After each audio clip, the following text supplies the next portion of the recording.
네, 자, 유치원교육과정 B입니다. 유치원교육과정 B는 지금 저희가, 대문항 1번에 소가로 1번 문항을 보시면, 요건 사실 우리가 정리를 굉장히 잘 열심히 하면서 공부를 했었던 파트라서 사회교육에서의 접근법 중에서 현재생활 중심 접근법을 여러분들이 크게 어렵지 않게 사실은 답안을 작성은 하셨을 거예요. 그래서 보시면 왜냐하면 내가 지금 머무르는 곳, 내가 지금 살고 있는 곳, 이곳을 중심으로 해서 아이들이 이곳에서 시작해서 현재에서 시작을 해서 아이들이 조금씩 뭔가를 확장시켜가는 부분이라고 보시면 되겠습니다. 그래서 지금 여기에서 직접 경험하는 그러한 사실들과 관련된 것들을 아이들 연계하고 확장해서 사회적인 지식을 습득해가는 방법이기 때문에, 그래서 지금도 여기를 보시면 이제 우리 동네, 이 아이들이 지금 살고 있는 그 동네에서 이제 동네를 중심으로 시작해서 아이들의 관심을 확장시켜 나가는 곳으로 접근하고 있는 부분이기 때문에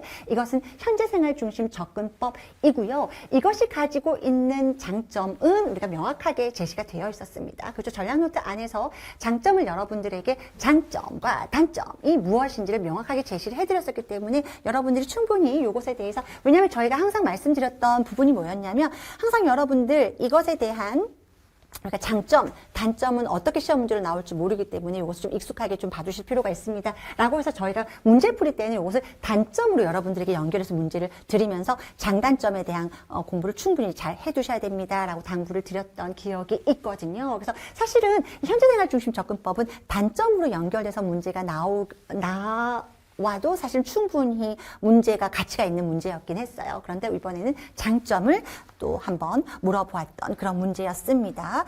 자, 그 다음에 2번 문제로 지금 오실게요. 2번 문제로 오시면 바탈과 우리가 누구를 연결했었죠? 콜버그를 연결을 해서 우리가 이것들의 이 이타적 행동, 돕기 행동이 굉장히 비슷한 패턴으로 우리가 단계 발달이 이루어진다라고 하면서 공부를 했었는데요. 지금 여기에서 보면 나에서 기현이가 하고 있는 그런 돕기 행동, 기현이가 하는 돕기 행동에 나타나고 있는 동기 요소를 쓰라고 했어요. 기현이가 뭐라고 하냐면 지수가 지금 기현이한테 장난감을 책상 위에 놓아줄 수 있어 라고 하면서 뭘 보여주냐면 사탕을 직접적으로 보여줘요. 이 사탕이 지금 기현이에게는 뭐죠? 굉장히 구체적 보상물의 하나인 거예요. 이것이 이 아이를 움직이게 만들죠. 나 그거 할 수 있어 라고 이야기를 하죠. 이것을 통해서 지수가 제시했던 구체적 보상물로 제시한 그 사탕이 이 아이에게, 지금 기현이에게는 직접적인 어떤 지금 동기적인 요소로 작용을 했다라고 볼 수 있기 때문에 지수가 구체적 보상으로 제안한 사탕 혹은 아니면 사탕, 요렇게 정도로 우리가 답안 처리는 될 수가 있겠다라는 거고요. 승재가 지금 보이는 돕기 행동을 좀 보셔야 됩니다. 승재가 도와주기 싫어! 그랬다가 갑자기 선생님이 시장놀이는 우리 다 같이 준비하는 걸 승재가 지금 도와주면 좋겠어요 라고 선생님이 말하죠. 선생님이 이 아이들한테는 권위자이죠. 그렇죠? 그러니까 선생님이 그 이야기를 하자마자 뭐라고 해요?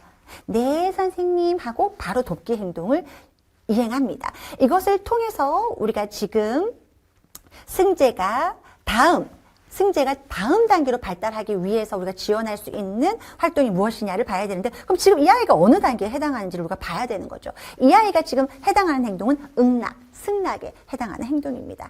권위자가 요구를 했을 때 돕는 행동이 나타났잖아요. 그러니까 응낙에 해당하는 파트이기 때문에 이 아이가 다음 단계로 나가기 위해서는 구체적 보상에 대한 내면적 주도성이 있어야 돼요. 그게 뭐가 있어야 되냐면 예측할 수 있어야 돼요.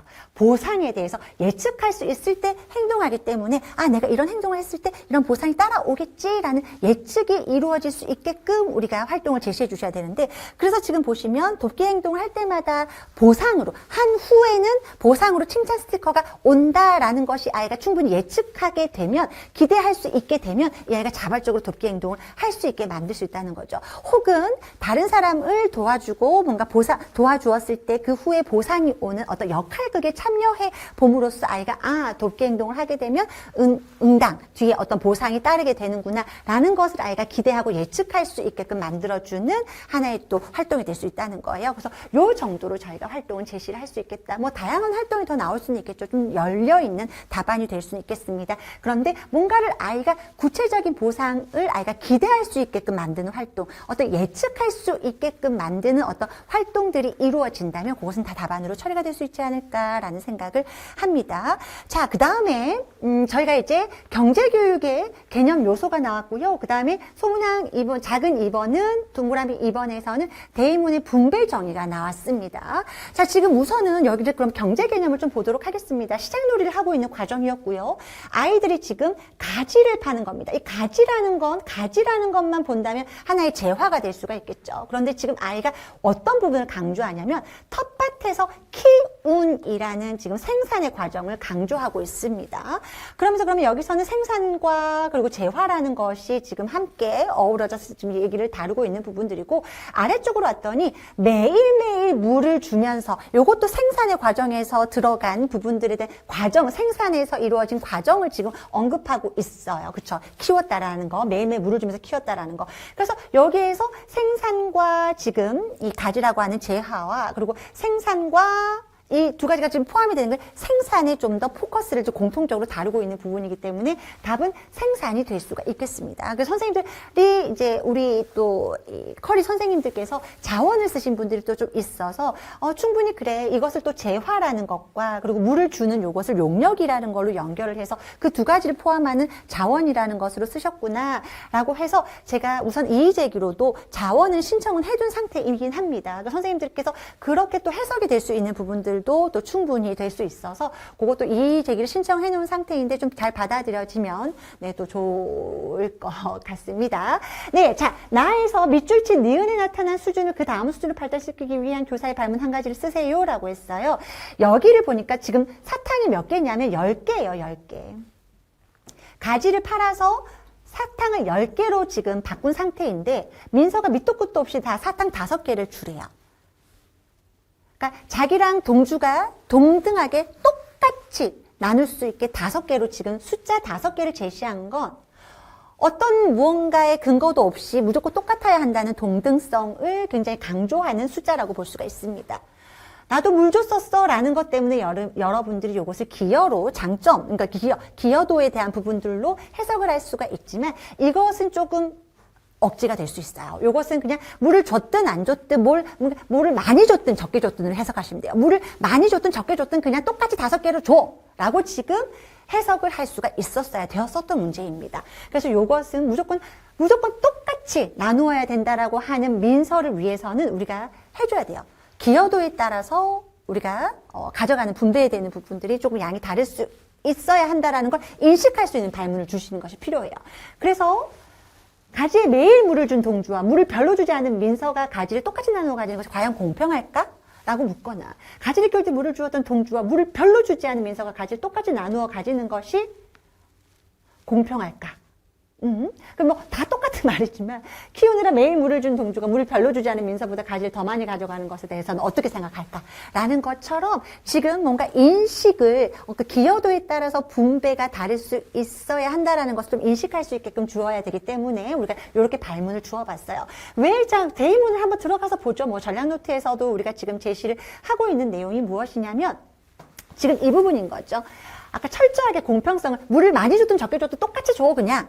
그게 지금 철저한 공평성을 주장하고 있는 측면이라고 볼 수가 있는 것이고, 지금 이 친구 아니야 선생님이 그래서 요 기여 정도다 이만큼 열심히 물을 많이 준 친구가 있고 물을 조금밖에 주지 않은 친구가 있는데 그러면 이 가지를 키운 결과물로 지금 받은 사탕을 누가 좀 더 가져가는 게 맞는 걸까? 공평한 걸까? 그러한 질문들을 통해서 장점 원칙의 수준으로 아이를 또 끌어올릴 필요가 있다라고 보는 겁니다.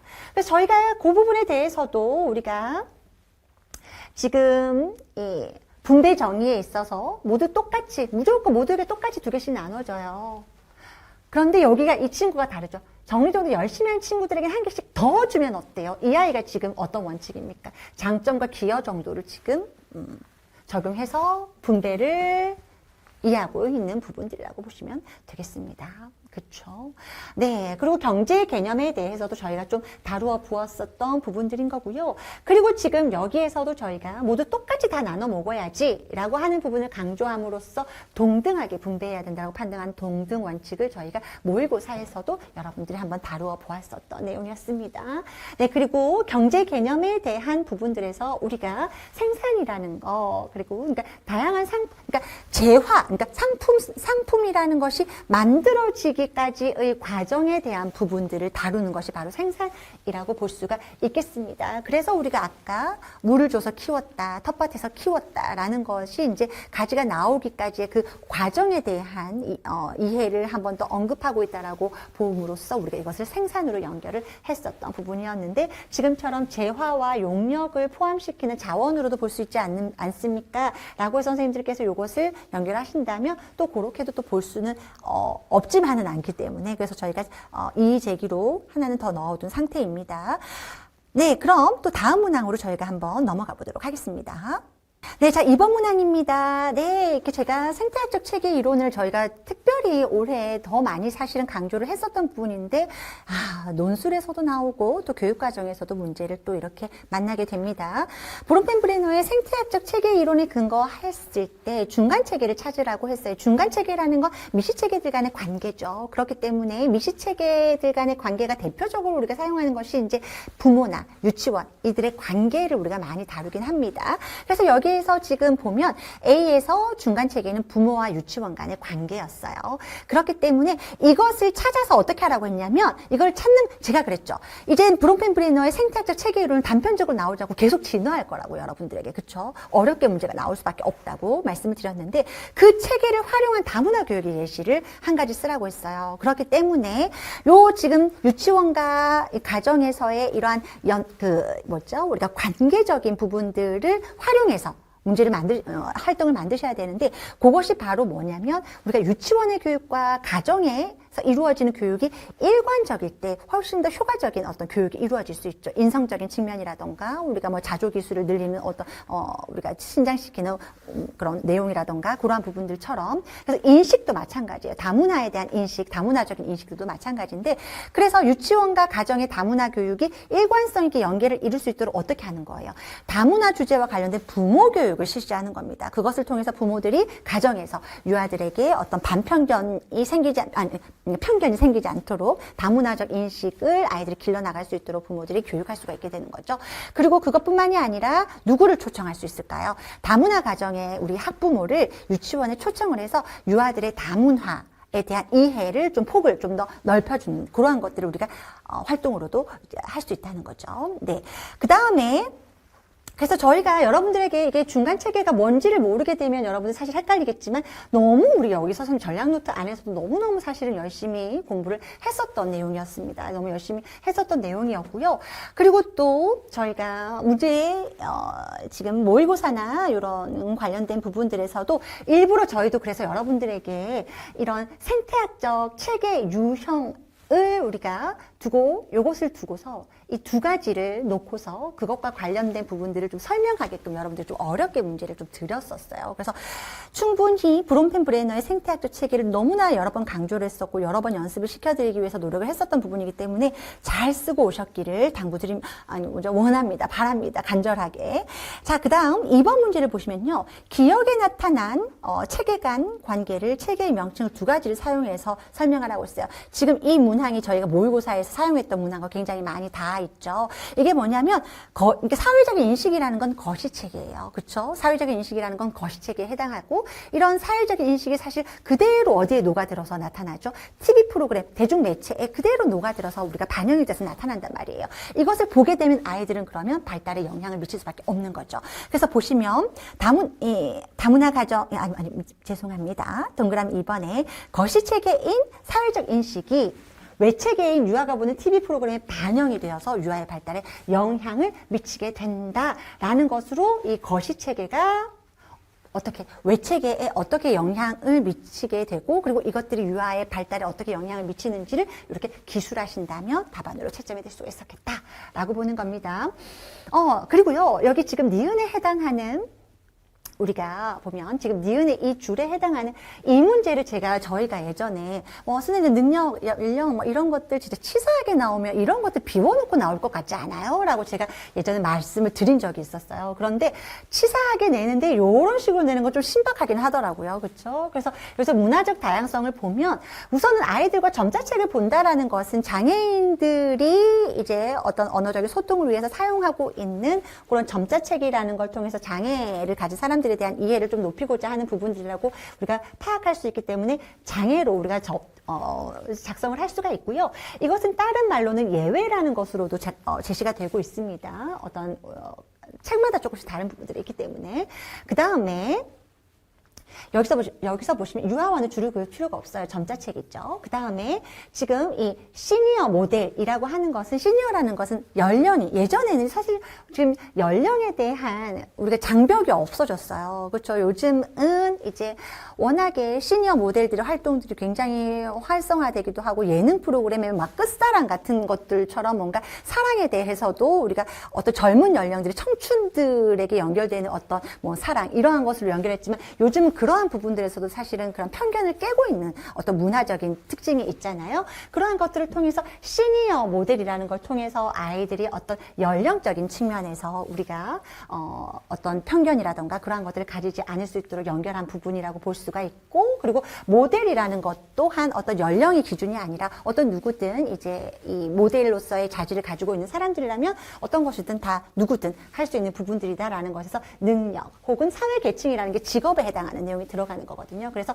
장애 능력 연령 예외 혹은 연령 장애 사회 계층 요 정도로 우리가 답안을 제시를 할 수가 있겠다라는 것이죠. 이것의 답안의 근거가 될 수 있는 것은요. 저희가 이제 사회교육 이제 아마 이은하 교수님 책이었을 거예요. 김영옥 교수님 책. 거기에서 다문화 교육과 관련된 다양성 요소로서 요 내용들을 다루었었고요. 그 다음에 교재안에서 저희가 멜렌덱 백과 플래처가 제시했었던 요 내용들을 제시를 또 해드렸었습니다. 그래서 여기 중에서는 저희가 연령 예외 사회계층이 들어가는 것이고요. 그 다음에 저기 안에서 지금 이은하 교수님과 김영옥 교수님의 이 책에서는 우리가 장애 그리고 연령 능력을 제시할 수가 있었던 문제였습니다.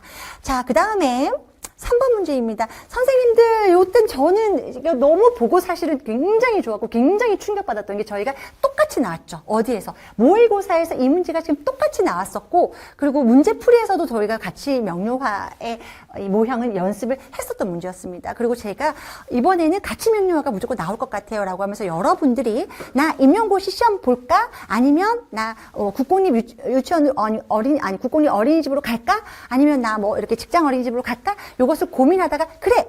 결정해서 자유롭게 여러 가지들을 두고서 가치를 두고 나는 임용고시를 보기로 결정해야겠어. 이렇게 해서 여러분들 그런 예시들을 제가 선생님들에게 설명을 드렸었어요. 그 가치 명료화를 설명드리기 위해서. 그러면서 저희가 또 어떤 문제를 드렸었냐면 아예 이렇게 모의고사랑 사회관계 문제풀이에서 똑같이 지금 이번에 확인하기, 공언하기죠. 확인하기 똑같은 말이에요. 요것을 그대로 선생님들에게 문제를 냈었습니다. 그렇죠. 그리고 여기에서도 여러분들에게 지금 선택하는 거, 그 다음에 지금 선택한 바를 이제 다른 사람들이 기꺼이 이야기하는 확인하기, 그 부분들을 똑같이 문제로 여러 번 경험하실 수 있게 넣어드렸어요. 그래서 선생님들이 막 DM 오셨을 때도 요거는 그때 그냥 문제 보지도 않고 딱 보자마자 기억이 다 나서 확인하기를 쓸 수 있었다라고 말씀을 하시더라고요. 자, 그래서 지금 자유롭게 아이들이 처음에는 어떻게 했습니까? 맨 처음에는 자유롭게 선택을 합니다. 가치를 선택해야 하는 상황에서 자유롭게 아이들이 이것저것 막 대안들을 막 이것저것 자유롭게 선택들을 막 이야기를 할 수 있어요. 말을 하고 그 중에서 가장 적절한 대안들을 아이들이 선택을 이제 하는 거죠. 여러 대안들을 선택을 하고 좀 더 심도 있게 고려해서 선택을 하는 그 과정을 거친 다음에 이제 선생님이 이제 너희들이 이렇게 소중하게 너희들이 의견들을 이렇게 해서 선택을 했구나라는 부분들에 대해서 칭찬해 주시고 그 다음에 아이들이 이제 나는 이렇게 할 거야 라고 다른 사람들 앞에서 공언을 하는 거, 확인을 하는 거, 자기의 가치를 확인하는 거, 그 과정들이 진행이 된다라고 보시면 되겠습니다. 그래서 지금 이 문제 안에서는 어떤 것이 좋을지 선택해 볼까? 무엇을 선택하면 좋을까? 이렇게 해서 여러분들이 좀 여러 가지 사실 답안이 될 수가 있겠죠. 그리고 뒤로 넘어가셔서 확인하기에 문제가 들어가면 좋겠습니다. 네, 뒤로 넘어가도록 하겠습니다. 네, 자 그러면 3번 문제로 넘어올게요. 3번 문제로 지금 바로 우리가 연결해서 좀 보도록 하겠습니다. 자, 여기에서 지금 여러분들이 좀 논란의 여지가 있는 문제입니다. 이것은 자, 존슨의 새끼놀이 발달 단계는 저희가 7단계로 제시를 해드렸었습니다. 7단계로 제시를 해드렸고 여러분들이 가의 A에서 밑줄 친 기억의 단계가 어떤 단계이냐라고 여러분들이 지금 사실은 저희가 이 문제랑 똑같은 문제를 저희가 모의고사로 문제를 드렸었습니다. 똑같은 문제로 답도 정교화 단계로 저희가 드렸었거든요. 이게 뭐냐면 아이들이 실제 경험을 한 것들을 기억을 해서 실제 구조물과 비슷하게 아이들이 만들기 위해서 노력해서 구성물을 만드는 거. 그리고 상대방들이 그 구성물을 보고 그 구조물을 보고 정말 그것과 유사하다라고 생각할 수 있는 거. 그것이 저희가 정교화 단계에서 볼 수 있는 특징이에요. 그래서 여기를 보면 놀이공원에 갔잖아. 실제 경험했던 부분들을 이 아이가 지금 이야기를 하고 있고 그것을 아이가 지금 높은 벽, 뾰족한 탑, 둥근 창문 이렇게 해서 이 아이가 지금 디자인적인 요소를 이 아이가 나름의 실제 자신이 보았던 그 구조물을 구현하기 위해서 나타내고 있는 그러한 특징을 지금 보여주고 있어요. 그래서 이것만 보고 우리가 지금 이런 요소들을 바탕으로 정교화 단계일 것이다라고 추론을 하지만 물론 여기에 것만 줄을 그어 놓은 것만 봐야 합니다. 그런데 이 A에서 우선 밑줄친 이거를 보라고 했기 때문에 A를 전체적으로 한 번 더 보면 정말 똑같다라고 해서 타인, 또래인 친구가 이 아이가 만든 구조물을 보고 정말 똑같다라고 평가를 합니다. 이 평가하는 발언을 통해서 실제 구조물과 굉장히 유사하게 만들어냈다라는 것을 저희가 알 수 있었기 때문에 유추할 수 있었기 때문에 기억은 정교화 단계로 볼 수 있었고 정교화 단계의 특징을 제시하게 된 부분이었습니다. 그러면 자, 정교화 단계의 앞단계의 특징을 나타내는 지금 대화의 내용을 가지고 와야 되는데 그 명명 단계란 말이에요. 근데 명명 단계에서 우리가 나타나는 대표적인 특징은 만들고 나서 이름을 붙인다는 거예요. 그리고 그것이 실제 구성물과는 닮아 있지는 않은 거. 그것들이 특징인데 지금 이 아이가 지금 우리가 사실은 무슨 단계인지를 파악하기는 어려운데 성준아, 그게 무슨 용이 사는 집이냐? 하나도 똑같지 않아. 지금 이 아이가 만든 것이 하나도 똑같지 않다는 것을 통해서 실제 구조물과 닮아있지 않다라는 것을 지금 명시하고 있습니다. 그러면 실제 구조물과 닮지 않은 건 사실 7단계, 앞단계, 6단계, 5단계, 그건 다 지금 실제 구조물과 닮지 않은 것은 다 똑같아요.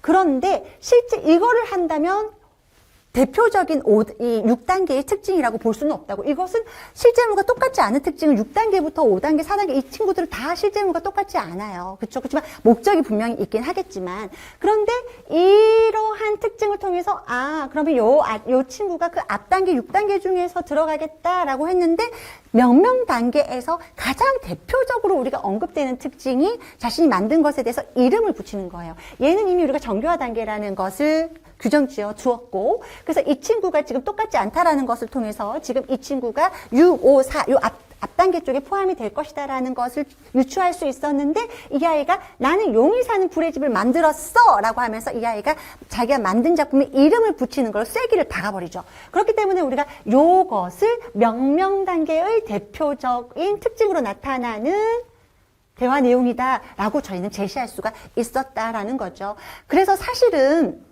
이런 놀이공원에서 본 거랑 하나도 똑같지 않아 라는 것은 지금 철민이가 이야기를 하고 있는 거기 때문에 지금 이 친구의 작품을 지금 판단하는 어떤 평가의 기준으로 사용하고 있는 말인데 이것을 바탕으로 해서 무조건 이 단계를 명명 단계라고 판단하기에는 조금 어려움이 있지 않을까라고 생각을 하는 겁니다. 저희가. 그래서 요것을 요렇게 저희가 제시를 하고 좀 자랑은 하고 가야 되지 않을까요? 저희가 너무 똑같은 상황에서 이 문제를 만들었었기 그렇기 때문에 저희가 이렇게 문제 드리면서 여러분들에게 문제를 드린 것이 뭐냐면 내가 어디를 다녀온 동물원을 만들고 있어. 동물원에 갔다 왔었거든. 진짜 동물원처럼 보이지 않아? 라고 얘기를 하면서 이 친구가 자신이 무엇을 만들지 먼저 생각해서 명명을 한 다음에 만드는 것에 대해서 정교화 단계를 저희가 제시를 해주고 있었습니다.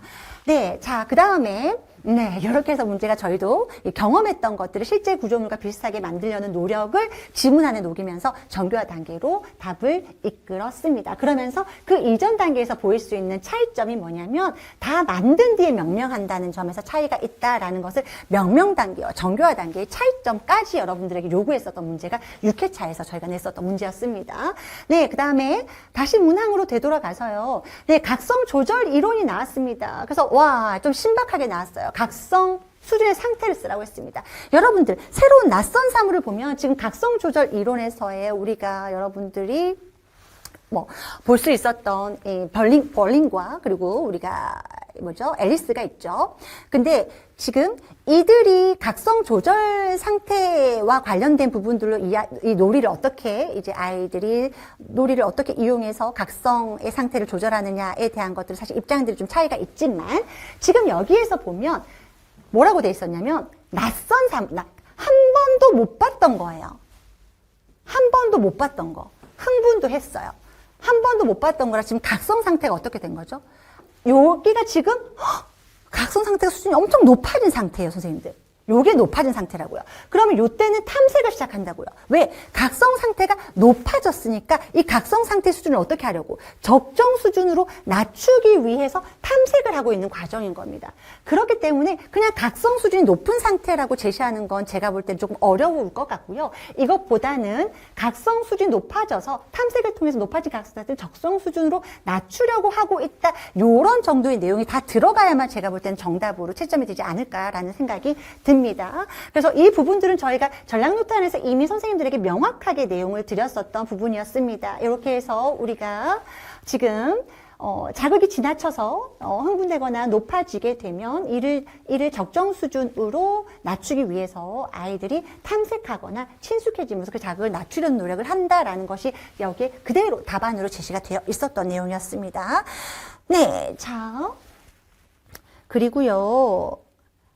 네, 그리고 저희가 이 문제풀이도 한번 봐야 되겠죠. 문제풀이에서도 지금 제시를 하고 있는 것이 무엇이냐면 처음 보는 호랑나비 애벌레를 아이가 지금 보면서 각성 상태가 높아져서 각성 수준이 높아지자 탐색을 통해서 지금 익숙해지면서 적정 각성 수준을 유지하려고 하고 있다라는 거 그대로 문제가 나왔었습니다, 여러분들. 그대로 문제가 나왔었어요. 그래서 요것을 여러분들이 아마 공부를 하셨었다면 요것을 바탕으로 답을 작성하셨으면 됐었던 문제였습니다. 문제풀이가 굉장히 사실 중요하다라는 걸 여기에서 저희가 좀 알 수 있는 대목입니다. 네, 자 그러면 다음 문제로도 넘어가 보도록 하겠습니다. 자, 우드 맥마흔과 크랜스턴의 교사 개입 유형에 근거해서 놀이에서의 교사 개입입니다. B와 C에 나타난 유형과의 차이점 한 가지를 쓰시고 B에 나타난 유형의 한계점 한 가지를 써달라고 했네요. 이거는 여러분들 사실은 존슨 크리스틴 와들과도 사실은 연결될 수 있는 부분이에요. 우리가 거의 유사하게 연결되는 부분이라 잠깐만요. 우리가 한번 여기서 가서 보시면요. 그래서 우드 맥마흔 같은 경우에도요. 보시면 지금 병행놀이, 공동놀이, 놀이교수, 현실 대변인이 들어가 있는데 여기 놀이교수와 제가 여기로 되어 있죠. 공동놀이와 놀이교수의 극명한 차이가 뭐냐면 놀이교수는 교사가 주도적인 역할을 해버리는 거예요. 교사가 주도적인 역할을 해버리면 지나친 통제 때문에 아이가 놀이에 흥미를 잃게 되니까 놀이가 중단될 위험이 있습니다. 더 확장되지 못한다는 거죠. 사실은 요 유의점은 어디에도 있어요. 우리가 존슨의 이론 안에서도 지금 요 유의점과 비슷한 단점은 들어가 있습니다. 그래서 놀이교수와 공동놀이라는 건 아이들과 함께 참여해서 누가 주도가 돼야 되는 거죠? 유아가 주도가 된다는 것이 가장 큰 특징입니다. 유아가 주도가 되어야 한다라는 거. 그래서 지금 B를 가서 보시면 지금 민우는 기사인데 마법 생리를 했어요. 그래서 맞나요? 저는 민우야 너는 기사니까 너는 해야 돼 하고 역할에 맞는 행동을 직접 말해 주었어요. 교사가 지금 어떻게 하고 있는 거예요? 이 아이가 해야 하는 역할에 대한 그런 어떤 놀이 행동에 대해서 교사가 직접적으로 지금 지시하면서 통제를 하고 있는 부분으로 우리가 볼 수가 있습니다. 그리고 C를 보시면 저는 함께 아이들과 거기에 필요한 것들을 같이 정하고 같이 이렇게 참여해서 같이 아이들과 함께 했던 부분들. 그래서 유아들과 논의 끝에 유아들이 이렇게 하는 것을 결정했어요. 그러한 것들을 통해서 우리가 유아가 주도가 되어서 놀이 행동을 우리가 연결할 수 있는 그런 우리가 공동 놀이자로서의 특징을 보인다라는 점에서 지금 저희가 제시해드리고 있는 답안으로 차이점을 제시해주면 되겠습니다. 그리고 우리가 B에 나타난 유형의 한계점, 너무 지나친 통제가 되면 자발적인 놀이 욕구가 침해되니까 놀이가 중단될 수밖에 없고 재미도 잃게 되잖아요. 흥미도 잃게 돼서 놀이가 중단될 수 있다라는 겁니다. 가장 큰 특징은 놀이를 중단시킬 수 있다. 지나친 교사주도적인 지시와 통제가 놀이를 중단시킬 수 있다. 왜? 이유를까지 작성한다면 더 좋겠죠. 자발적인 놀이 욕구를 침해하는 것 때문에, 놀이에 대한 흥미를 잃게 하기 때문에 이렇게 제시가 되면 되겠습니다. 그래서 이게 제일 포인트입니다. 놀이를 중단시킨다는 거. 네, 그리고 다음 문제로 넘어가도록 하겠습니다. 네, 4번입니다. 여러분들 4번이고요. 여기에서는 지금 우리가 여러분들에게 이걸 먼저 보고 올 필요가 있습니다. 전략 노트 안에서 저희가 판화를 제시해 드리면서 여기 안에서 블록판, 오목판, 평판, 공판이라는 걸 제시를 하면서 평판에 마블링이 들어가 있고 공판 기법에 스텐실이 들어가 있습니다. 이것을 판화라는 것으로 선생님들이 구분을 하지 않더라도 우리가 마블링은 무늬를 찍어내는 거, 물 위에 둥둥둥둥 지금 떠 있는 이 잉크나 이 물감을 무늬를 찍어내는 기법이었고, 이제 우리가 스텐실 같은 경우에도 우리가 모양으로 이미 오려낸 다음에 그 구멍에다가 물감을 찍어내는 방법이었기 때문에 찍기 해서 찍기라고 여러분들이 쓰셔도 돼요. 여러분들이 아마 기억을 하시겠지만 저희가 모의고사를 하면서 마블링과 스텐실이 나올 것이라고 굉장히 많이 강조를 여러 번 했었던 부분이었습니다. 그래서 스텐실에 대한 부분과 마블링에 대한 부분들을 저희가 여러분들에게 문제로 경험을 해보실 수 있게끔 넣어드렸었고요. 특히 마지막에 스텐실을 굉장히 많이 강조를 했었던 부분이었습니다. 네, 그래서 제가 볼 때는 지금 다시 문제로 한번 문제로 돌아가셔서 우선 찍기, 판화 둘 다 됩니다. 그래서 여러분들이 내가 공판화와 그리고 평판화에 대한 특징을 알고 있어서 나는 그것을 특징으로 쓸 거야 라고 하셨다면 그것을 명확하게 특징으로 쓰셨으면 됐고요. 그것과는 별개로 무늬가 사실은 이 공판화 기법은 무늬가 똑같은 모양을 여러 번 반복해서 찍어낼 수 있다는 특징이 있는 반면에 지금 마블링 같은 경우는 굉장히 우연한 기법으로 나타내는 거라서 무늬가 찍어낼 때마다 굉장히 다릅니다, 선생님들. 그것이 특징이라서 이 두 가지 정도의 특징들을 우리가 차이점으로 제시를 할 수 있었으면 좋았겠다라고 말씀을 드리고요.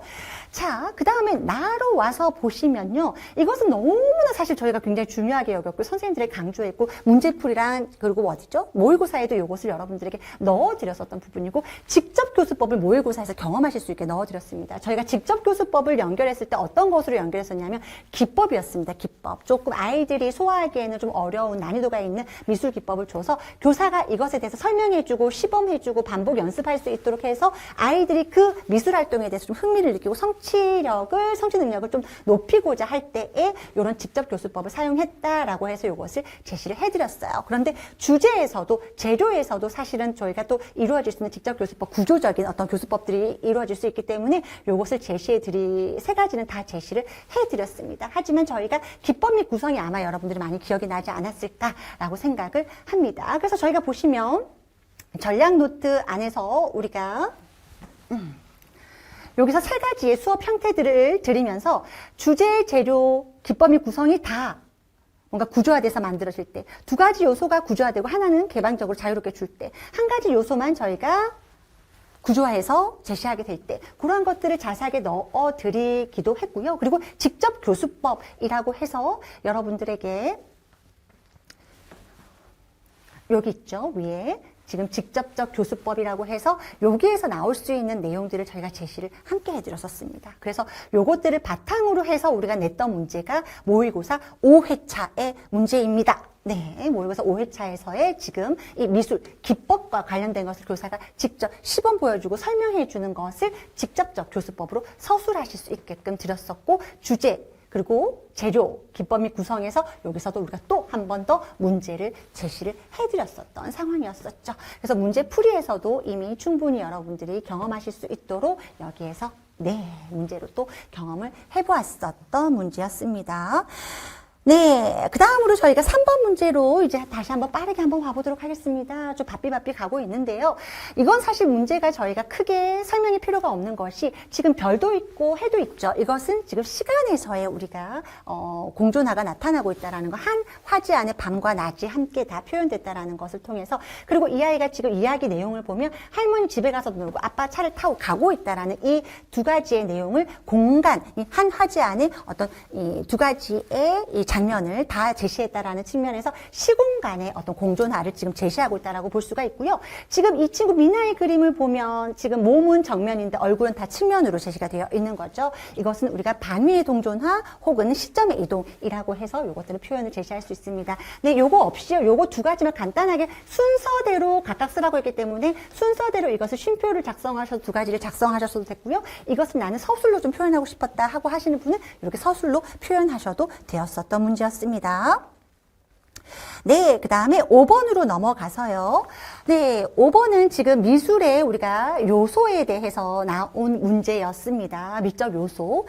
자, 저희가 너무 안타까웠던 게 이 미적 요소 양감의 문제를요. 지금 똑같은 요런 요소를 가지고서 문제를 작년 저희가 모의고사로 문제를 똑같이 냈었어요. 이거를 문제를 냈었는데 이때 양감이라는 걸 끌고 오면서 요것이 발문으로 저희가 제시를 해드렸었던 문제였습니다. 이것은 저희가 강론서에서 이제 예시를 가지고 와서 문제를 만들었었던 부분이기 때문에 이것을 여러분들에게 그래서 답안으로 좀 연결을 해서 넣어드려 봤습니다. 이걸 그래서 제가 작년 거를 그냥 다 버리지 말고 다 어떻게 할 수 있는 방법이 있다면 좋을 텐데 이러한 좀 아쉬움이 있었던 문제였네요. 그래서 다시 한번 양감으로 돌아가서 보도록 하겠습니다.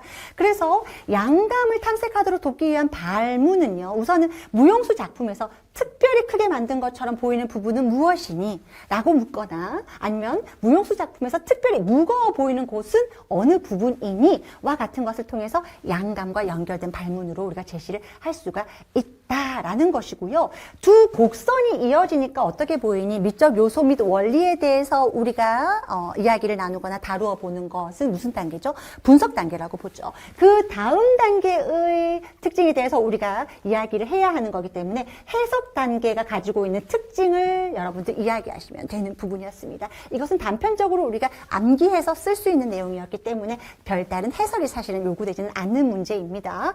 자, 그 다음에 우리가 손바닥 찍기가 나옵니다. 이게 좀 여러분들이 사실은 좀 문제가 논란이 좀 있었던 문제였죠. 지금 보시면 디귿, 이 찰흙이라고 하는 용도를 재료가 가진 특성을 포함해서 한 가지를 쓰라고 했어요. 지금 손바닥 찍기라는 건 찰흙이라는 원형 틀을, 찰흙이라는 것 안에 손바닥을 눌러서요. 손바닥을 눌러서 그걸 움푹 파지게 해서 거기다가 석고 반죽을 이제 우리가 붓는 거거든요. 그렇기 때문에 지금 이것은 틀을 만드는 과정이라고 보시면 됩니다. 이 틀을 만들 수 있는 이유는요. 찰흙은 우리가 충분히 손으로 눌러서 압착하게 되면 모양이 변형될 수 있는 특징을 가지고 있기 때문입니다. 그것은 가소성, 가변성 혹은 유연성까지는 될 수가 있겠습니다. 그렇게 이용을 해서 찰흙을 손바닥으로 세게 눌러 틀을 만든다라는 것으로 우리가 답을 제시할 수가 있겠다라는 것이죠. 자, 그 다음에 잘못된 내용 한 가지를 무조건 잘못된 건 우선 첫 번째예요. 활동의 첫 순서는 석고 반죽 제작이 아니라 석고 반죽 제작을 먼저 해놓으면 빨리 굳어버리기 때문에 먼저 틀을 제작하는 것이 먼저예요. 이게 먼저이기 때문에 이것은 틀린 것이 확실합니다. 그런데 이제 우리가 더 명확한 어떤 이 빠르게 이 석고 반죽을 부어서 뭔가 이 작품이 나오게 하기 위해서는 이 미술 강론서 책에는 1대1보다는 2대1로 제시된 경우도 있었어요. 그래서 그것을 저희가 혹시나 해서 이 추가로 드렸지만 1대1도 잘못된 건 아니에요. 1대1과 2대1 사이에서 사실은 배율을 조절하는 거라서 이것이 틀린 것은 아닙니다. 그렇기 때문에 무조건 틀린 것은 이것이라서 이 제기를 넣긴 했지만 사실 받아들여 줄지는 모르겠어요. 근데 2대1로 제시하고 있는 그런 활동들이 다수 있었기 때문에 그 활동을 저희가 한 3가지 정도를 제시해서 넣어드렸거든요. 그래서 이것은 받아들여질지는 좀 지켜봐야 되는 부분입니다. 그리고 석고 반죽이 빨리 굳기 때문에 오래 져서는 안 된다. 이것은요, 선생님들 맞아요. 빨리 굳기 때문에 계속 오랫동안 젓고 있으면 안 되고 빨리 부어서 빨리 이것을 작업을 하셔야 됩니다. 그렇기 때문에 이것은 맞는 것이고 요거 하나만 지금 틀렸다라고 보시면 되겠습니다. 완전하게 틀린 건 요것이죠. 네, 그 다음에 다에 나타난 미적 원리를 쓰라고 했습니다. 다를 한번 보실게요. 우리 그럼 찰흙의 특성이 어떻게 나는지를 근거를 한번 볼까요? 저희가 여러분들에게 찰흙의 특성과 관련된 부분들은요. 네, 제가 점토의 특성에 대해서 정말 애정을 많이 갖고 여러분들에게 정말 열심히 정리를 해드렸었거든요.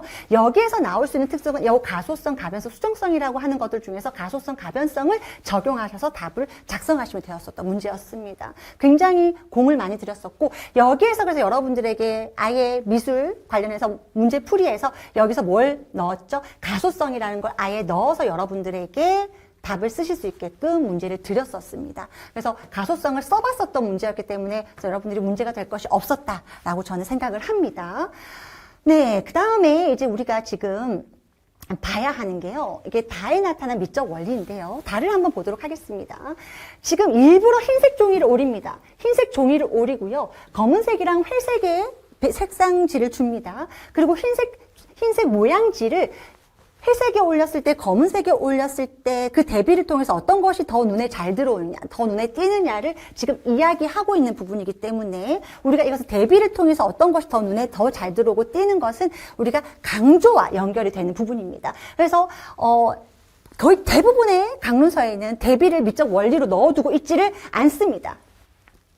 원리를 넣어두고 있지 않아요. 무조건 강조 안에 대비를 집어넣어 놓고 있어요. 그렇기 때문에 대표적인 답은 강조가 맞다라고 생각을 합니다. 그러나 아주 일부 강론서의 경우에 이걸 대비를 따로 또 뽑아서 강조를 위해서 대비라는 것을 넣어서 설명을 하고 있어요. 그래서 강조하고 대비도 한 가지 더 답이 될 수가 있겠습니다. 네, 이렇게 우리가 좀 보실 수가 있겠고요. 네, 자, 이제 우리가 6번 문제로 왔습니다. 좀 급하게 저희가 좀 해설을 하고 있는데요. 간단하게 말씀을 드릴게요, 선생님들. 자, 이 문제는요, 저희가 똑같이 모의고사로 문제를 냈었어요. 이것은 박자입니다. 이것은 사박자의 고정박을 아이들이 익숙해질 수 있도록 교사가 계획한 활동이에요. 지금 보시면, 여기를 보시면 규칙적인 시간 간격으로 하나, 둘, 셋, 넷, 하나, 둘, 셋, 넷, 고정박을, 사박자의 고정박을 경험하게 하면서 하나라고 말할 때 강박, 하나, 강약, 중강약의 강을 아이들이 경험할 수 있도록 탬버린을 한번 칠 수 있느냐고 아이에게 제시를 합니다. 이것은 지금 박자를 사박자에서의 사박자에서의 고정박을 지금 아이들에게 경험할 수 있도록 돕고 있는 것이고요. 지금 그리고 여기에서 보시면 지금 이 C라고 하는 것을 보면 지휘법에 대한 것들이 있으면서 강, 약, 중강, 약이라는 걸 줄에, 그러니까 선의 굵기, 색으로 좀 더 표시를 하고 있죠. 그런데 지금 보면요. 아기 염소를 지휘해 보래요. 아기 염소 전곡을 지금 이 지휘법을 통해서 아이들과 연습을 해보자는 겁니다. 물론 지휘라는 건요. 박자의 규칙성을 경험해 볼 수 있도록 우리가 지도할 때 사용하는 교수학습 방법입니다. 그렇지만 지금 지휘를 통해서 아이들이 경험할 수 있는 건 박자의 규칙성이기도 하지만 이 곡의 흐름을 통해서 아이들이 리듬감을 익힐 수 있는 방법이기도 합니다. 그렇기 때문에 이것은 둘 다 지금 박자에 대한 규칙성을 강조하는 부분들이라서 박자는 당연히 답이 되는 거고요. 이 박자를 아우를 수 있는 상위 개념, 그리고 이 두 가지를 통해서 길러낼 수 있는 리듬감과 관련되는 리듬이 답안으로 될 수가 있다라는 겁니다. 이 서른 선생님들이 리듬이 답이 될 수 있는, 이게 답이 안 될 수 있는 근거는 어디도 없습니다. 왜냐하면요. 저희 문제로 한번 가볼게요. 저희가 모의고사 문제를 드렸던 것이 미뉴에트를 아마 기억하실 겁니다, 여러분들. 미뉴에트를 드리면서 저희가 쿵짝짝 쿵짝짝 쿵짝짝, 네, 모의고사 지금 2회차에서도 저희가 이 리듬을 연결해서 문제를 가지고 왔었기도 했지만 지금 이 경우가 아까 앞에 것과 비슷하다라는 거예요. 이렇게 고정박, 4분의 3박자에서의 고정박을 아이들이 느끼게 하기 위해서 지금 하나 둘 셋, 하나 둘 셋, 하나 둘 셋, 하나 둘 셋으로 아이들이 계속적으로 이 부분들을 진행을 하다가 강박을 느낄 수 있도록 첫 박에 저희가 악센트를, 그러니까 다 들어간 거예요. 지금 이번에 나왔던 악센트와 그리고 여기에서의 이 4분의 3박자에서의 고정박을 경험하게 할 수 있는, 박자를 경험하게 할 수 있었던 이 활동이 지금 저기에서 이번 시험 출제된 문제 그대로 지금 들어가 있다고 보시면 됩니다. 이 문제의 우리가 원본이 지금 이것이었었거든요. 여기에서 한번 보시겠어요, 선생님들? 음악 요소 및 개념이 뭘로 나오죠? 리듬으로 나옵니다. 리듬 3박자로 나오죠. 그래서 이것을 모든 지금 활동들을 한번 볼게요. 뒤로 또 가셔서요. 여기에서도 보시면 지금 박과 박자를 다루고 있는 그 음악 개념의 요소를 뭘로 지금 두고 있느냐면 지금 리듬으로 지금 제시를 하고 있는 겁니다. 그렇기 때문에 지금 이것뿐만이 아니었어요. 이런 활동들에서도 마찬가지입니다. 리듬, 박, 박자, 박. 요것을 리듬이라고 개념을 명확하게 제시를 하고 있기 때문에 우리가 리듬이라는 답이 되지 못하는 근거는 아무것도 없고요. 그리고 지휘라는 것을 할 때는요, 물론 규칙성, 박자의 규칙성을 경험하기도 하지만 아이들이 전곡을 지휘를 하는 것을 통해서 곡의 흐름을 아이들이 생리를 강약, 중강약을 아이들이 느끼면서 장단을 느끼면서 아이들이 지휘법을 연주하기 때문에 이것은 리듬, 박자로 답을 하시면 되겠다라는 겁니다. 그리고 아까 말씀드렸던 것처럼 제가 아까 문제를 드렸죠. 강박을 인식할 수 있도록 첫 음에 우리가 더 특히 세게 쳐보자라고 하는 것을 악센트로 문제를 드렸던 것이 이게 그대로 똑같이 나왔던 문제였습니다. 그렇기 때문에 선생님들이 굉장히 쾌재를 부르면서 굉장히 기뻐했었던 문제였었죠. 그 다음에 고든의 예비 오디에이션을 제가 여러분들에게 공부를 할 때 우리가 어떻게 공부를 해야 된다라고 얘기를 했었냐면 전략 노트를 한번 가보시면요. 이때 선생님들에게 뭐라고 외우라고 했어요? 요렇게 외우는 거 아니고 요건 유형이니까 요것이 단계니까 요거 단계 무조건 다 외우셔야 됩니다. 선생님들 하시면서 제가 어떻게 했냐면 문제풀이에서도 여러분들에게 문제를 드렸습니다. 여기서 지금 보시면 아이들이 지금 지금 아이들이 과정에서 안 맞다고 해요. 손뼉 때마다 발이 엇박자가 내가 왜 이렇게 제대로 못 맞추지? 이게 지금 저희가 모의고사, 지금 시험 문제에 나왔던 것과 똑같은 것으로 지금 나오고, 우리가 제시를 했었던 문제였습니다. 문제풀이에서. 소름 돋죠. 그래서 요것을 똑같이 저희가 제시를 하면서 우리가 여러분들에게 그 앞 단계, 그래서 우리가 그 단계를 지금 어떤 단계로 지금 제시를 했었던 거죠, 선생님들? 요거였죠. 자기 반성이었단 말이에요. 그쵸? 그래서 자기 반성의 특징을 여러분들이 답안으로 작성하셨으면 됐었던 문제였습니다. 그래서 저기로 가시면 자기 반성의 답으로 노래 부르면서 호흡, 찬팅하면서 신체 동작의 협응이 부족하다 하면서 얘가 잘 안 맞아, 잘 안 돼, 힘이 들어, 이걸 하면서 이걸 하는 게 안 돼, 이걸 하면서 이걸 하는 게 안 돼 라는 것을 통해서 협응이 부족한 것을 아이들이 인식하고 있는 모습을 볼 수가 있었습니다. 네, 나에서의 악곡의 형식을 쓰라고 했습니다. 저희가요, 여러분들 악곡에서의 형식의 유형으로서 가요 형식으로 요 한도막, 두도막, 작은 세도막, 세도막 형식을 얘기했는데 지금 제시된 아기 염소는요 3개의 큰 악절, 즉 마디를 세보면 24마디로 되어 있는 형식입니다. 그래서 지금 시험 문제에서의 답안은 저희가 뭘로 제시할 수 있었다? 세도막 형식으로 제시할 수 있었다라고 보시면 되겠습니다. 자, 그 다음에요. 지금 나의 가사를 활용해서 이것도 여러분들이 사실 좀 논란이 되고 있는 문제죠. 우리가 선생님들 제가 기억나시죠? 코다이에서의 내청 훈련을 통해서 아이스크림 콘으로 이렇게 이게 고양이가 나왔다가 들어갔다가 고양이가 올라오면 노래를 소리내서 가사를 부르다가 이게 아이스크림 콘이 들어가게 되면 어떻게 한다고 했어요? 소리를 내지 않고 마음속으로 불러보게 하는 거. 이것이 내청 훈련의 대표적인 우리가 활동의 예시라고 말씀을 드렸습니다.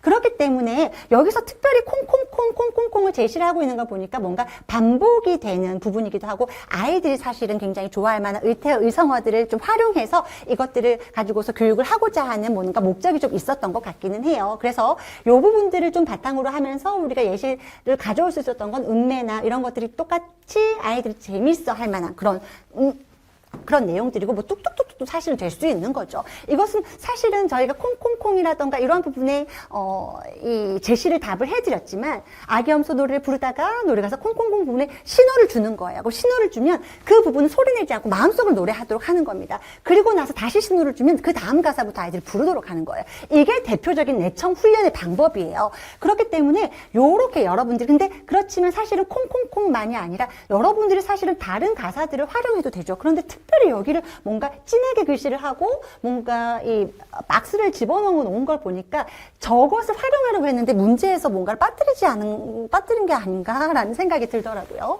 네, 그래서 어쨌든 이렇게 해서 저희가 답을 여러분들에게 좀 제시를 해드리니까요. 좀 논란이 이제는 좀 더 이상은 없었으면 좋겠습니다. 자, 그 다음 7번입니다. 7번 문제는요, 저희가 수학교육에서 문제가 나온 부분이 있죠. 네, 그래서, 여러분들, 이거 너무 반가운 문제가 나왔던 게, 사실 저희가 패턴과 관련된 부분들을 굉장히 저희가 연습을 좀 많이 훈련을 시켜드렸었던 부분이었습니다. 순서수, 이름수, 집합수, 이거는 정말 핫쌤의 스타일의 문제죠. 왜냐면 한 번 1점에 3가지 묻는 스타일, 그쵸? 그래서 이것은 순서대로 해야 되는 부분, 이게 수가 이름처럼 사용되는 거, 이것은 모두 집합의 수를 일컫는 거, 마지막에 외치는 숫자가 우리가 집합의 그 수량을 일컫는 거. 그래서 순서수, 이름수, 집합수를 쓰는 건 어렵지 않았어요. 그리고 리을에 해당하는 패턴을 보니까 파란색, 노란색, AAB라고 하는 우리가 시각적으로 뭔가 볼 수 있는 그런 색깔을 바탕으로 해서 우리가 시각적인 어떤 패턴의 유형들을 지금 볼 수 있었다면 청각적 패턴으로 이걸 좀 바꿔보래요. 그러면 소리로 내야 되잖아요. 소리로 낼 수 있는 게 신체 악기가 있고 실제 악기가 있죠. 신체 악기로 우리가 이렇게 제시하면 손뼉치기, 발구르기가 될 거고요. 아니면 우리가 무릎치기, 입으로 똑소리 내기. 왜냐하면 이거 우리 똑같이 시험 문제로 냈었어요. 그렇기 때문에. 아니면 우드블록으로 툭 치고, 우드블록으로 드르륵 긁기. 그리고 탬버린 치기, 흔들기. 이런 형태처럼 악기 소리로도 우리가 청각적 패턴을 만들어낼 수가 있겠습니다. 이것은 크게 논란의 여지가 없는 문제입니다. 자, 그 다음에 나의 밑줄치 미음에 나타난 교사의 지도 전략입니다. 네, 이게 저희가 지금 사실은 잠시 또 이걸 한번 볼까요? 저희가 요것에 대한 부분들. 수의 의미에 대한 것들을 저희가 요렇게 다 선생님들에게 연습해 보실 수 있게끔 문제를 드렸었고요. 청각적 패턴의 활동도 지금 문제로 보시면, 여기에 맞게 또 여러분들 보세요. 소리 내는 것이 발구르기, 손뼉치기, 무릎치기, 그리고 입으로 똑소리 내기를 여러분들에게 청각적 패턴으로 여러분들 제시를 했었던 문제였습니다. 네, 그 다음에 저희가 여기서 보시면요. 나의 밑줄친 미음을 보겠습니다. 나의 밑줄친 미음이요. 미음을 보시면 사탕이 지금 뭐라고 했냐면 수량 어리마기를 할 건데 그냥 마구잡이로 추측하는 것보다 13개 정도를 보여준 다음에 이게 10개보다 많을까 15개보다 적을까로 한대요. 그냥 무작정 어리마기 하지 말고 아이들에게 친숙한 어떤 수를 제공해서 그것을 기준으로 해서 아이들 실제 값에 가까운 수량을 아이들이 추측해 볼 수 있게 하자라는 거예요.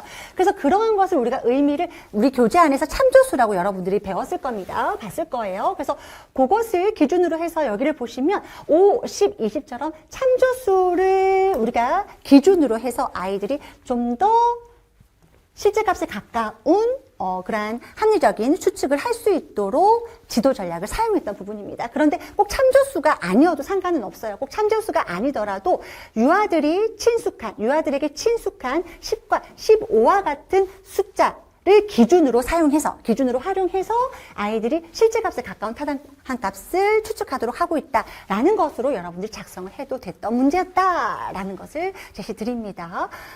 자, 그럼 저희가 수량 어리마기도 사실은 제가 아마 모의고사 때 문제를 아마 드렸었을 겁니다. 자, 비읍과 시읒을 보면요.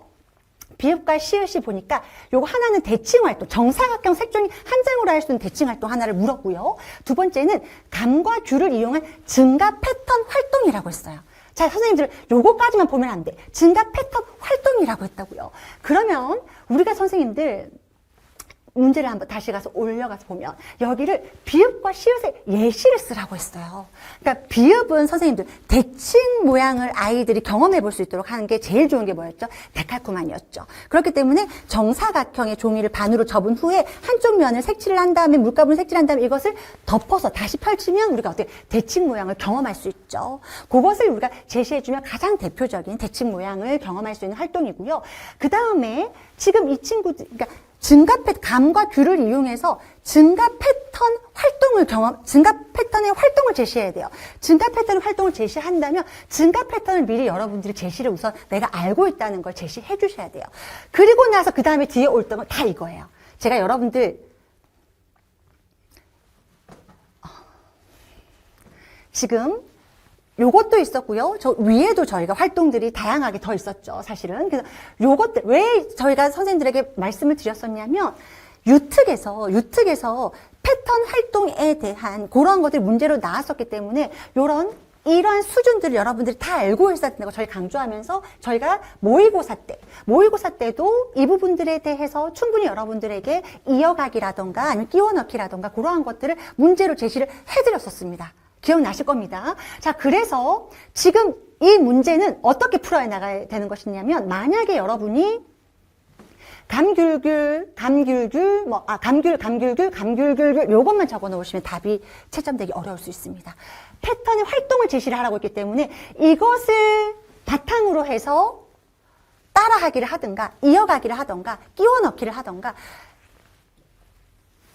활동으로 만들어 제시하셔야 된다는 겁니다. 그래서 이렇게 지금 우리가 활동의 유형들을 실제 저희가 공부했었던 그 활동의 유형들로 예시를 제시를 해드린 거니까요. 한번 자신들의 답안과 비교해서 한번 체크를 해보시기 바랍니다. 마지막 문제입니다. 마지막 문제는요. 8번입니다. 네, 지금 아이들이요. 플라스틱 소리관을 가지고서요. 아이들이 소리를 전달하는 그런 소리놀이를 하고 있는 상황입니다. 소리는 진동을 통해서 전달이 됩니다.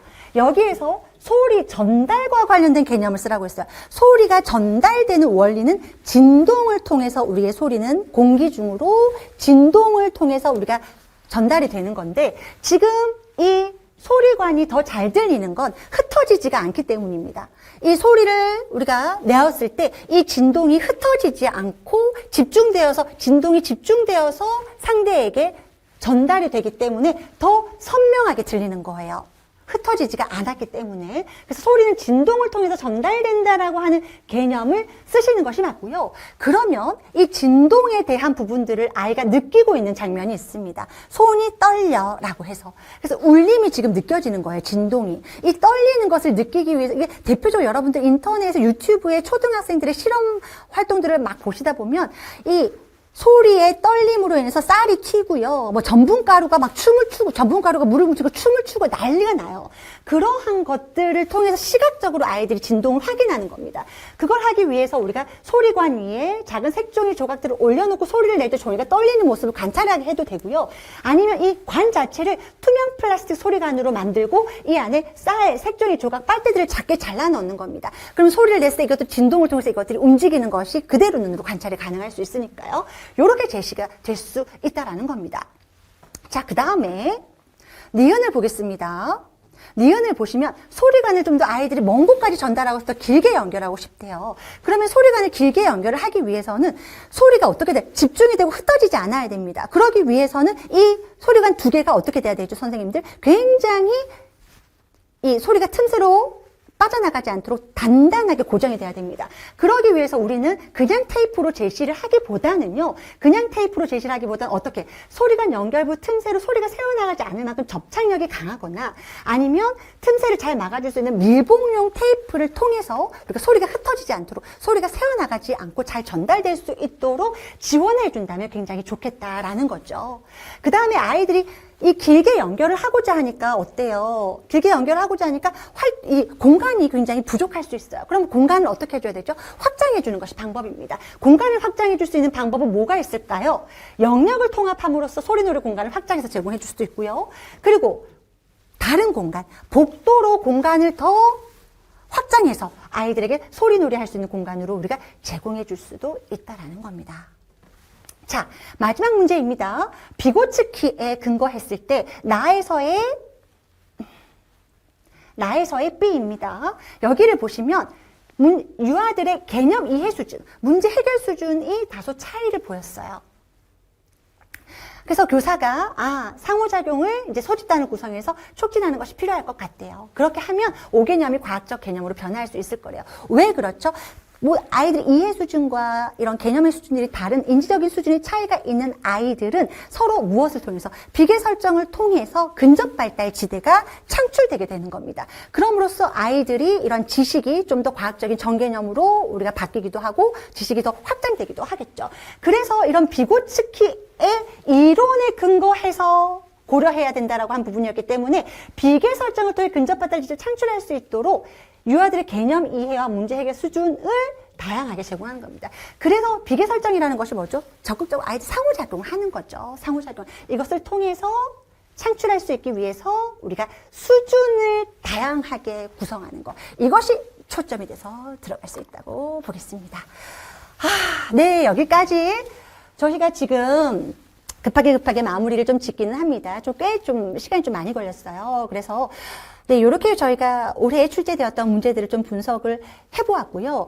중요한 건요, 여러분들. 저희가, 초반에 저희가 모의고사를 여러분들하고 경험을 하면서 제가 계속 드렸던 말씀이 뭐였냐면, 선생님들, 지금 문제는 계속 진화될 것입니다. 그리고 기출 분석을 철저히 하셔야 되고, 유튜브에서 파생된 문제들이 굉장히 많이 나올 겁니다라고 했는데, 그 예견이 그대로 적중을 했죠. 그리고 여러분들이 굉장히 사실 저에 대한 불만이 많았던 것 중에 하나가, 비교해서 써라, 뭐 특징을 뭐 찾아서 그거 다른 단계와 이전 단계와 뭐 비교해서 써라 이런 문제가 많아서 굉장히 손이 아프고 시간이 너무 턱없이 부족하다라고 말씀을 하셨지만 사실은 지금 올해 해당하는 문제들이 다 이런 유형으로 문제가 나오고 시간이 턱없이 부족하게 그 문제를 만들고 있어요. 그렇기 때문에 우리는 올림픽 출전을 가는 마음으로 이 지금 수준의 문제들을 계속적으로 더 혹독하게 좀 연습을 할 필요가 있습니다.